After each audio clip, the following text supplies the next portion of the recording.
大家好，我是4223。在上期节目中，我把从混乱之治结束到冰封王座开始前的这段时间内所发生的关键剧情梳理了一遍，并将剧情推进到了哨兵战役的第6关。这里还是建议没看上期或者是忘了上期剧情的朋友去回看一下。由于从这里开始有一位重要人物凯尔萨斯的加入，所以需要向大家介绍一下凯尔萨斯和血精灵为什么会出现在这里，还有原本是高等精灵的他们为何会管自己叫血精灵。想要回答这2个问题，那就得把时间回拨到第3次大战中期，阿尔萨斯向高等精灵王国奎尔萨拉斯进攻时说起。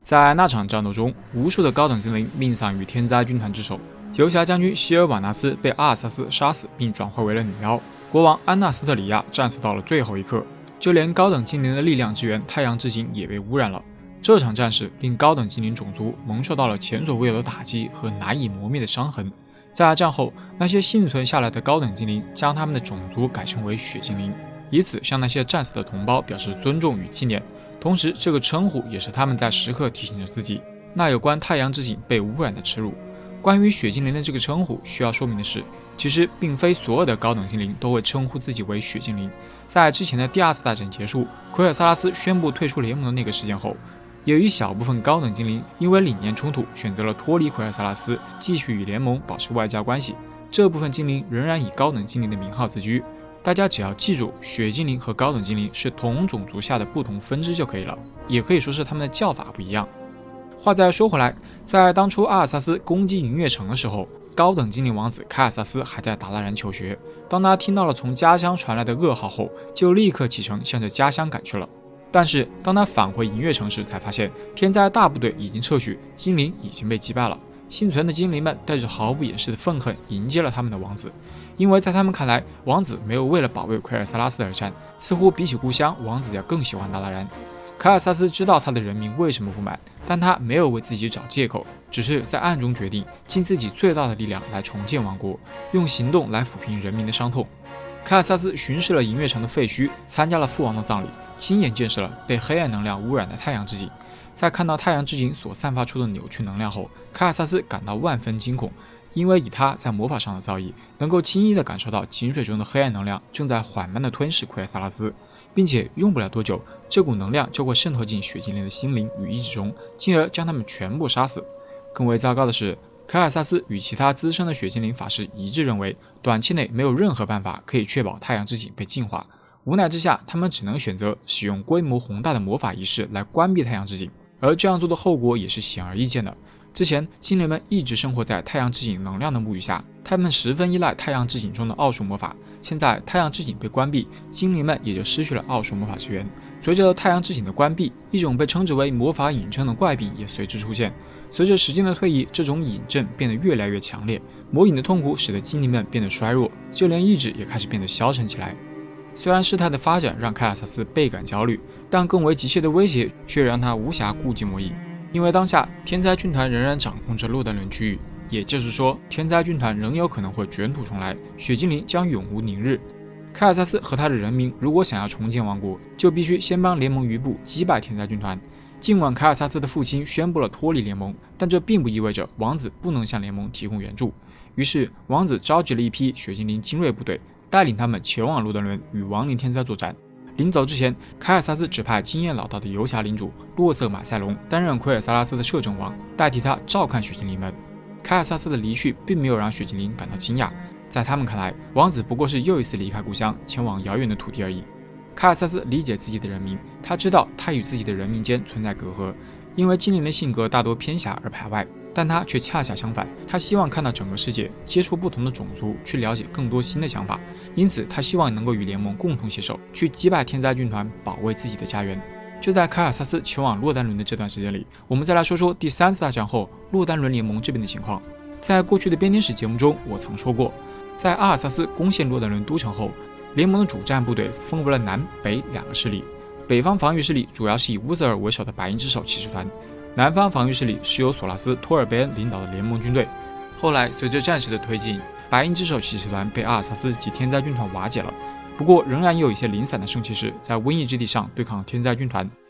而南方的防御势力在索拉斯的领导下死守住了银松森林南边的希尔斯布莱德丘陵，这使得天灾大军没能继续向南方推进。只不过作为领导者的索拉斯，他的个人命运却非常凄惨。索拉斯的儿子加林谋杀了他的父亲。此后不久，索拉斯的家乡激流堡遭到了辛迪加组织和十全十人魔的围攻。而围攻的结果嘛，在魔兽世界中可以找到答案。辛迪加和食人魔占领了激流堡的大部分领土。当然，激流堡的命运并不是重点，重点是索拉斯的死使得原本集中的南方防御势力分解成了许多股中小型防御势力。这些防御势力各自为战，其中规模相对较大的一股聚集在银松森林，率领他们的是大元帅奥斯马·加里索斯。在编年史中这样写道：加里索斯能够晋升为大元帅，并非是因为他的能力出众和优秀品质，纯粹是因为他个人运气使然。在第二次大战时期，奥斯马·加里索斯的父亲加里索斯男爵治理着东威尔德与奎尔萨拉斯接壤的区域。那时，年轻的奥斯马·加里索斯应征加入了洛德伦的军队。在一次保卫盟国奎尔萨拉斯的战斗中，有一队兽人从大部队中脱离，转而袭击了奥斯马的故乡布莱克伍德，杀死了那里的所有居民，其中也包括了奥斯马的父亲与家人。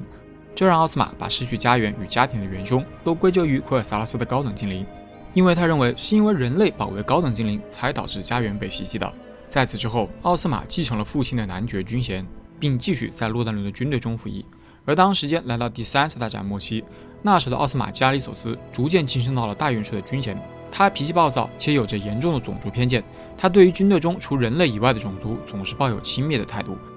当凯尔萨斯王子带着血精灵钦瑞找到大元帅加里索斯，表示愿意效忠联盟部队时，加里索斯出于用兵的需求接纳了王子，但同时他也丝毫没有掩饰自己对精灵们的蔑视。虽然遭遇冷遇，但凯尔萨斯还是让自己和族人尽全力地投入到战斗中。很快，血精灵的英勇奋战就证明了他们是军队中最有战斗力的一部分力量。接着，血精灵夺回了银松森林东南方的大块区域，并缓慢地向着达拉然废墟方向推进。在靠近达拉然废墟时，凯尔萨斯发现了一些异常情况。在达拉然周围似乎酝酿起了一股魔法风暴，这场不知因何而起的魔法扰动，让废墟附近的亡灵天灾变得躁动不安，开始攻击附近的所有生物。血精灵部队勉强抵挡住了如潮水般涌来的亡灵。在之后的每一天，血精灵都要为坚守阵地而苦苦支撑。为此，凯尔萨斯思考是否要带兵迁移到其他地方去。就在此时，马威影哥和泰兰德造访了凯尔萨斯的营地，至此也就接上了咱们之前断章的部分了。泰兰德答应帮助凯尔萨斯做战略转移，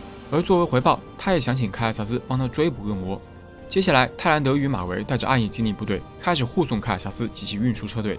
这一路上，他们遭遇了不少的亡灵天灾。说实话，马维对于泰兰德帮助血精灵的行为是有些反对意见的，因为他认为这是在浪费时间。但泰兰德却认为高等精灵在海驾之战时帮助过他们，所以现在是时候回报这份恩情了。注意，泰兰德这里说的高等精灵是之前随吉安娜抵达卡利姆多的那批高等精灵。护送的途中，马维问起了凯尔萨斯的高等精灵族人。凯尔萨斯向众人解释了发生在奎尔萨拉斯的惨剧和幸存的高等精灵改称为血精灵，以纪念那些遇难同胞的事。听闻此言，泰兰德向那些牺牲的血精灵致以哀悼，并鼓励凯尔萨斯一定可以领导人民开创光明的未来。但是在这条路上，绝不能被愤怒和绝望吞噬了自己的心灵。可是泰兰德的这番话，凯尔萨斯似乎是没能听进心里去。接下来，众人沿途清理了不少的亡灵天灾，在快要抵达河对岸时，有一群亡灵向他们袭来，他们一齐击退了这些亡灵。然而，还没等他们有喘息之机，就又有一大波敌人向他们冲了过来。眼看他们没办法抵挡下一波攻势了，泰兰德决定让凯尔萨斯等人先过河，由自己手桥断后。此举不禁让马维阴阳怪气地称赞起女祭司的高尚。但马维也知道，仅凭泰兰德一人不可能挡住数量如此之多的敌军，可泰兰德却似乎成竹在胸。下面我们一起来看看泰兰德是如何操作的。只见泰兰德独立于桥上，面对如潮水般来袭的亡灵大军，泰兰德释放起了大招星辰坠落。此举确实成功地阻止了大批亡灵，但同时桥也被损毁了，因此泰兰德坠入了河中。对比以前在亡灵战役中希尔瓦纳斯断桥阻止亡灵，你说这泰兰德为什么就不能和希尔瓦纳斯一样站到桥后面再来断桥呢？这里我只能评价为是剧情需要了。继续说回到剧情上来，凯尔萨斯正准备去救泰兰德，但马维却将王子拦了下来。马维称泰兰德是一个独当一面的战士，理应承担这样做的风险。更为关键的是，现在时间有限，既然凯尔萨斯的人民已经安全了，那王子也得帮他们履行追捕恶魔的承诺了。视角再来到马法里奥这边，在银松森林深处，马法里奥正在倾听来自于荒野众民的声音。正当他思考该如何恢复被天灾瘟疫污染的领地时，他突然感受到了大地正在被撕裂的痛苦。为了能够知道痛苦之源来自于何处，他请求森林中的上古之灵给予他指引。接着，马法里奥看到了遥远北方的诺森德大陆，他清楚地感受到那片大陆就要被分裂瓦解了。马法里奥惊叹，到底是什么导致了这样的浩劫？这时，上古之灵又让他看到了另一幅景象，那是他的弟弟伊利丹正在用萨格拉斯之眼施法的画面。看上去，伊利丹的法术开始起效了。马法里奥知道，如果不阻止伊利丹，诺森德大陆必将被分裂瓦解。于是，他立刻启程去追寻伊利丹的踪迹了。离开林地后，马法里奥在达拉然废墟附近与暗夜精灵大部队会合了。马法里奥催促马维立刻展开行动，阻止伊利丹。正说着的时候，他就发现泰兰德不见了踪影。一番询问之下，马维对马法里奥谎称泰兰德在与对抗亡灵的战斗中牺牲了。得知这个消息，马法里奥自责不已，他很后悔没有陪在泰兰德身边。此时，马维提议向伊利丹发起复仇，因为他们是为了追猎伊利丹才来到这片土地上的，否则泰兰德也不会在这片土地上殒命。接下来，马维向马法里奥引荐了凯尔萨斯王子，而凯尔萨斯王子则告诉了众人斥候刚刚从前方发回的情报：伊利丹与娜迦正在达拉人的废墟中用一颗法器进行某种神秘的仪式。这番描述正好与马法里奥看到的幻象一致。虽然众人都还不明白伊利丹为什么要对诺森德发动攻击，但不管怎样，他们都得设法阻止伊利丹。事不宜迟，众人立刻展开了行动。他们需要在一边抵御周边亡灵骚扰的同时，一边在有限的时间内向伊利丹的纳迦基地发起进攻，阻止法术的完成。情况可以说是相当的棘手了。好在凯尔萨斯的斥候发现纳迦们关押了一名圣骑士英雄，将其释放出来后，他将会协助暗夜精灵对抗纳迦。这位圣骑士英雄名叫马古罗斯，他是白银之手骑士团的一员，在之后的战役以及魔兽世界中均有登场过。在马古罗斯加入后，马法里奥组织起了一支以魔法攻击见长的部队，并一举击破了纳迦的基地，击败了维持仪式运转的纳迦召唤者，停止了法术仪式。此时距离法术完成就差最后一点点了，萨格拉斯之眼也因为法术的突然关闭而摧毁了。伊利丹的计划在最后一刻前功尽弃。之后，马维和马法里奥抓住了伊利丹，并轮流对伊利丹进行了宣判。马维迫不及待地想要亲手终结伊利丹的性命。直到这时候，伊利丹才说出那个法术是用来攻击他们共同的敌人亡灵首领巫妖王的。然而马法里奥却怒斥弟弟，这会导致大地的崩裂，而且因为伊利丹，泰兰德也死了。听闻此言，伊利丹简直不敢相信。此时，在一旁的凯尔萨斯插了句话，他表示泰兰德有可能还活着，只不过是被水流冲到了河的下游。意识到谎言败露，马维让凯尔萨斯闭嘴。得知了被骗的马法里奥怒不可遏，马维急忙解释，他这么做全都是以大局为重，因为他知道马法里奥一定会选择先去找泰兰德的，这样的话他们就不能及时阻止背叛者伊利丹了。现在马法里奥认为马维才是那个背叛者，并准备立刻动身去寻找爱人。伊利丹请求哥哥让他也加入到寻找泰兰德的队伍中来，他不想让自己深爱着的泰兰德因为自己而受到伤害，并且他手下的纳迦可以沿河道快速巡查。马法里奥同意了伊利丹的请求，马维简直不敢相信马法里奥所做出的决定，而马法里奥却让马维住口，他将原本缠绕伊利丹的根须改为缠绕住马维，以防他继续阻止自己行动。接着，兄弟二人开始沿河道寻找泰兰德的踪迹。伊利丹派出了他手下的纳迦部队，马法里奥借机询问弟弟是从哪里找来这些恶心的怪物的。伊利丹劝哥哥还是不要知道的为好。没过多久，纳迦斥候就找到了泰兰德的踪迹。纳迦称看到泰兰德与手下的战士正在与亡灵激战，如果不及时施以援手，恐怕女祭司撑不了太久。等等，泰兰德不是一个人被河流冲走的吗？那这些部队是怎么回事？根据维基里的解释，这些是泰兰德带来的哨兵部队。在泰兰德被水流冲到下游后，这些忠心的部下们也跳下河去寻找泰兰德了。但是这个情节却没有在过场动画中表现出来，所以这里出现的哨兵部队显得有点突兀。话说回来，正当马法里奥等人准备救出泰兰德时，他们又发现有一大群冰龙向泰兰德而去，而马法里奥与伊利丹手头都没有可以用来对抗冰霜巨龙的空中部队。在一番商议之下，他们决定兵分两路，由马法里奥负责防守基地，阻断亡灵部队，然后再由伊利丹带着纳迦从另一个方向指导亡灵大本营，救出泰兰德。在经过了一段时间的艰苦战斗后，伊利丹摧毁了敌人的大本营，找到了被亡灵围困的泰兰德。在见到伊利丹后，泰兰德非常惊讶，他以为伊利丹是敌人派来刺杀他的，直到伊利丹亲手打开一道传送门，带他脱离了险境，泰兰德才意识到自己错了。他询问伊利丹为什么冒着生命危险来救他，伊利丹回答，不管自己的现在与将来会变成什么模样，他都永远为泰兰德着想。正说着，马法里奥也赶了过来。除了与泰兰德互诉情话外，马法里奥还承认了，如果没有伊利丹，那他将可能永远失去泰兰德。伊利丹对哥哥说，虽然在过去的万年时间里，他对马法里奥累积了不少的仇恨，但现在他希望能将兄弟间的恩怨一笔勾销，重归于好。虽然马法里奥认为伊利丹这次确实给这个世界带来了不少的苦难，但是鉴于伊利丹救出了泰兰德，他愿意放弟弟一条生路，前提是伊利丹不再威胁到他的人民。伊利丹则对哥哥说，自己的目标从来都不是征服这个世界，他想要的只有力量与魔法。而由于暗夜精灵们破坏了仪式，使得他刺杀巫妖王的计划失败，自己的新主人绝不会容忍自己失败，所以他得离开这里，去躲避新主人的怒火了。说完，伊利丹就打开了一道传送门。离开前，他最后一次告别了哥哥与泰兰德。就在伊利丹进入传送门后，马维从暗中闪现而出，带着自己的部下也冲进了传送门。任凭泰兰德怎么劝说，他也不听。马法里奥认为马维的内心现在只剩下了复仇，他只希望马维的狂热复仇不会对这个世界造成更可怕的灾难。在一切都结束之后，马法里奥与泰兰德也该回到卡利姆多好好休息了。现在再让我们把视角转到这次事件的受害者巫妖王这边。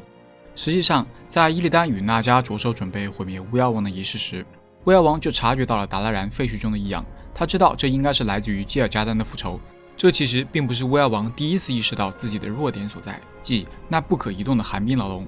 面对即将到来的致命打击，巫妖王派出了大量的天灾军团前去达拉然废墟，这也就是先前凯尔萨斯等人遭遇的亡灵骚动。幸好在伊利丹的仪式完成前，暗夜精灵出手中断了仪式，此举在无意之间挽救了巫妖王，但巫妖王也知道这不会是他最后一次受到致命威胁，而且这次攻击将冰封王座震开了一道裂缝，巫妖王的力量也随着这道裂缝缓慢地泄露了出去，这将会对巫妖王掌控亡灵意志的能力产生影响。为此，巫妖王必须尽快想出摆脱寒冰牢笼的办法。巫妖王这边的情况我们先暂且放到一边，接下来让我们看看伊利丹在刺杀行动失败后又做出了哪些事。伊利丹很清楚基尔加丹不会原谅自己的失败，因此他决定在恶魔领主降下怒火前找到一个隐蔽的地方躲起来蓄积实力。于是乎，他将目光投向了德拉诺。德拉诺这个地方，伊利丹是从古尔丹的记忆中知道的，他认为那个世界也许会成为理想的避难所，于是他重新召集起娜迦部队，并命令瓦斯奇女士为他寻找新的盟友。同时，伊利丹也准备动身，亲自去查探德拉诺那边的情况。伊利丹通过他独特的恶魔视觉，在达拉然附近发现了一道物质世界的裂隙。这道裂隙其实就是当初科尔苏加德将阿克蒙德及其先遣队引到艾泽拉斯来的传送门。尽管现在这道传送门已经不复存在，但仍然留下了一道非常狭小的裂隙。伊利丹运用古尔丹记录中记载的知识，将其改造成一座前往德拉诺的传送门。随后，他来到了之前那个被称为德拉诺，现在被改称为外域的破碎国度。在这个世界上有许多的次元传送门，每一个传送门都通往宇宙的未知角落，并且伊利丹还发现燃烧军团和大群恶魔已经提前来到并占领了这片土地。尽管恶魔的存在让伊利丹感到颇为头疼，但这也好过他再回到艾泽拉斯，因为他不想被马维抓住，也不想被基尔加丹惩罚。无奈之下，他只能寄希望于在外域扎稳脚跟。为此，他必须先除掉本地的恶魔首领马瑟里顿。然而，就在他专心调查燃烧军团兵力的时候，伊利丹也被他的宿敌马维给盯上了。到这里，本期的编年史节目就暂且告一段落了。在本期节目中，我们主要讲述了在奎尔萨拉斯被天灾入侵后，凯尔萨斯是如何带领族人的，以及伊利丹刺杀巫妖王的行动是怎么失败的。在下期，我们将继续跟随凯尔萨斯的脚步，来看看这位雪精灵王子会有哪些遭遇。伊利丹真的能躲避马维的追捕，以及基尔加丹的怒火吗？凯尔萨斯又是如何与伊利丹相遇的？等等一系列故事。好了，本期节目就到这里。最后，喜欢本期视频的朋友，记得多多3连支持哦。我是4213，我们下期视频再见。